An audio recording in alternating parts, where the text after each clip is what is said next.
متاسفم، اما دیگه راه برگشتی نیست.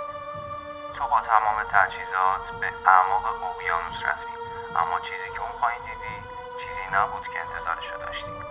از الان به بعد فقط یه راه برای زنده موندن داری. باید قوانینی که بهت میگم رو رعایت کنی، وگرنه اون چیزی که اون پایینه پیدات میکنه. قانون اول: اگه ته دریا دریچه چوبی دیدی که جلبک‌ها پوشوندنشون، نزدیکش نشو.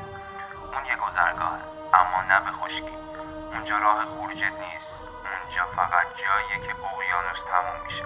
فقط جهتت رو عوض کن و هرگز پشت سرت رو نگاه نکن. قانون دوم: اگه حس کردی نفست سنگین شده ولی هنوز کپسولت اکسیژن داره، سریع شلنگ کپسولت رو قطع کن.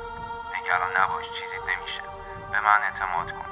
چیزی که تو کپسولت اکسیژن نیست. قانون سوم: اگه صدای بیسیمت وصل شد و صدایی بهت گفت دنبال نور بیا، اعتماد نکن. چراغتو خاموش کن. هیچ نوری نباید تو محیط باشه. اونا فقط با نور میتونن پیدات کنن و اگه پیدات کنن هیچ وقت نمیتونی برگردی بالا. قانون چهارم: اگه به لاشه یه زیر دریایی قدیمی برخوردی، واردش نشو. حتی اگه درش باز باشه یا داخلش چراغی روشن باشه. این نور واقعی نیست. اون زیر دریایی مدت هاست که با تمام خدمش غرق شده، اما هر چند وقت یک بار با خودش کسی رو به عمق میبره، فقط برای اینکه چراغش روشن بمونه. امیدوارم باز بتونی برگردی پیش خانوادت.